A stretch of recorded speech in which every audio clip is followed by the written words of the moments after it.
Salam əziz qardaşlar, əziz izləyicilər. Xoş gördük hər birinizi əziz qardaşlar. Bugün fevral ayının 27-si 2025-ci il. Buyurun baxın, bax belə təmiz tatallar cinsi dəvə qulaq, durna boğaz, birinci qarna real boğaz şişəklər satılır. 40 baş heyvandır əziz qardaşlar.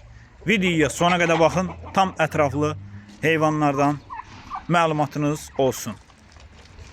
Buyurun baxın. İndi içində yetkilər də var. Göstərəcəm sizə bir. Maşallah olsun, super heyvandır. Yani yok heyvandır da bu. Böyle heyvan heç harda satışda yok. Baxa bilərsiniz.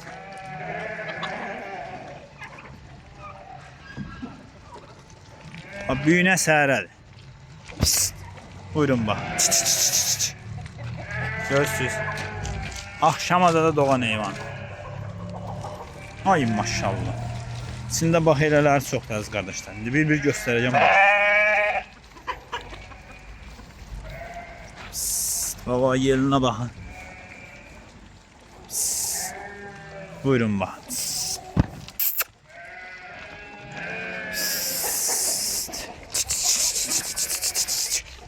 Abi bu da biri. Ha. Yeline bakın baba. Belə gedir bakın yeline. Hamısı birinci qarna real boğaz şişəklərdir.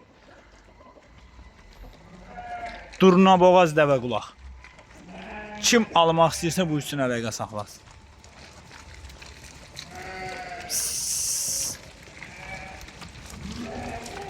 Heyvan da maşallah olsun, super heyvandır da yani.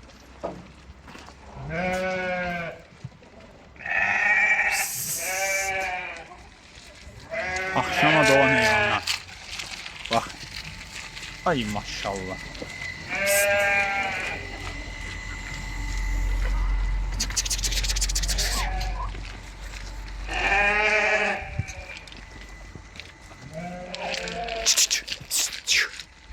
Ama yerine bakın.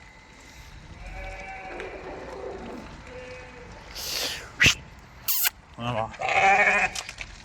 Ay maşallah.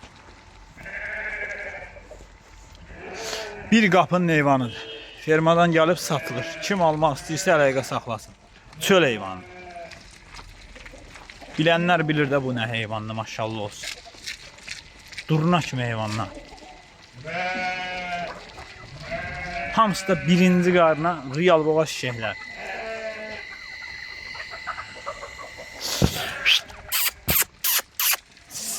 Ay maşallah.